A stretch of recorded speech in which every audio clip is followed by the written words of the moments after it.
Hello guys, আপনারা সবাই কেমন আছেন? আজকে চলে আসছি আপনাদের মাঝে নতুন একটা ভিডিও নিয়ে। আমি আজকে রান্না করব কাঁচা বাঙ্গি। কাঁচা বাঙ্গি রান্না করার জন্য চুলায় আমি কড়াই বসিয়ে দিয়েছি। কড়াইটা গরম হওয়ার পরে সামান্য অল্প তেল, সয়াবিন তেল দিয়ে দিলাম। আর এই রান্নাটা হবে পেঁয়াজ রসুন ছাড়া। আমরা যে সবজিগুলো পানি জাতীয় সে সবজিতে পেঁয়াজ রসুন খাই না, তাই তেলের উপরে ফোড়ন দেওয়ার জন্য দিয়ে দিলাম রাঁধুনি। রাঁধুনিটা যখন একটু পুড়ে পুড়ে আসতেছে, এখন এটা সুন্দর মতো ভাজা হয়ে গেছে, তাই দিয়ে দিলাম কাঁচামরিচ। স্বাদ অনুযায়ী যে যেরকম ঝাল খান সেরকম পরিমাণে ঝাল দিয়ে দেবেন। আর এটা যখন এই যে ভাজা ভাজা হয়ে আসতেছে, ভাজা ভাজা হওয়ার পরে আমি এখন এটা দিয়ে দেবো বাঙ্গি, কাঁচা বাঙ্গি। আর এই তরকারিটা হচ্ছে সবাই কিন্তু চিংড়ি মাছ দিয়ে খায়, ইলিশ মাছ দিয়ে খায়। তা আজকে আমার কাছে চিংড়ি মাছ ইলিশ মাছ কিছুই নেই, তাই আমি আজকে একদম পুকুরের, নিজেদের পুকুরের বড় বড় ট্যাংরা মাছ দিয়ে রান্না করব।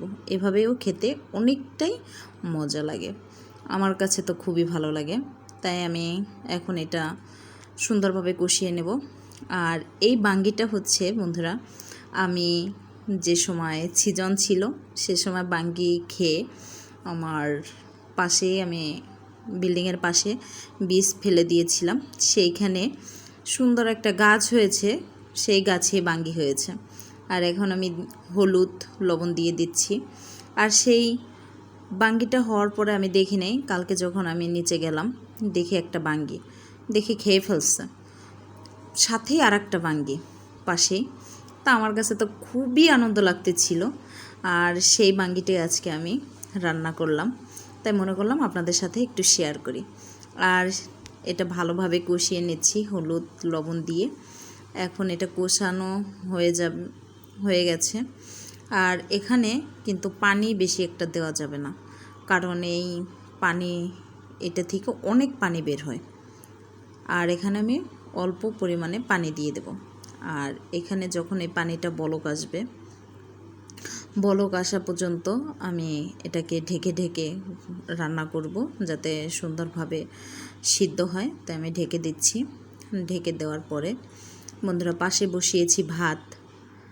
আর এতটাই এই তরকারিটা মজা হয় যে কারণে আপনাদের বলে বুঝাতে পারবো না। ঢাকনিটা উঠানোর পরে দেখলাম বলক চলে আসছে।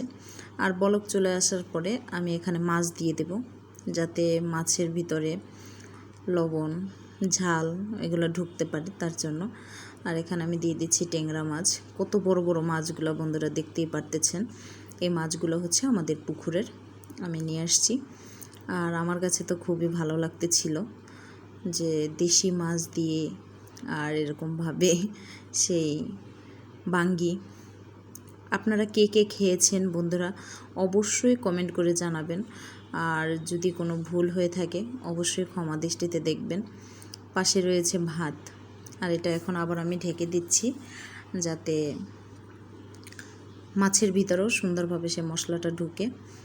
আর দেখতেই পারতেছেন এখন কতটা ঝোল শুকিয়ে আসছে, আর কতটা সুন্দর হয়েছে কালারটাও, আমার তো খুবই ভালো লাগতেছে। আর এটা যখন হয়ে আসছিল, ঝোলটা শুকিয়ে আসছিল, তার জন্য আমি চুলার আঁচটা কমিয়ে দিলাম, যাতে হয়। আর এখানে আমি কিন্তু এখন দিয়ে দেবো জিরার গুঁড়া, ভাজা জিরার গুঁড়া নামানোর আগে। আর আমার তরকারিটা প্রায় শেষ পর্যায়ে বন্ধুরা। কতটা সুন্দর লাগতেছে, আপনারা সুন্দর সুন্দর কমেন্ট করবেন। আপনাদের একটা কমেন্টে আমার জানি মনটা ভরে যায়, আবার নতুন নতুন ভিডিও দিতে পারি। অবশ্যই লাইক কমেন্ট শেয়ার করবেন, পাশে থাকবেন। এখন আমি তরকারিটা নামিয়ে নেব বন্ধুরা। তরকারিটা নামানোর যে কতটাই ছিল, চুলাটা বন্ধ করে দিলাম। অনেকটাই তরকারিটা মজা ছিল, লবণ ঝাল একদম পারফেক্ট ছিল। যে যেরকম খান সেরকমভাবে রান্না করবেন বন্ধুরা। আপনারা অবশ্যই কিন্তু আমাকে কমেন্ট করে জানাবেন। ভালো থাকবেন, সুস্থ থাকবেন। তরকারিটা কেমন হয়েছে? বাই বন্ধুরা।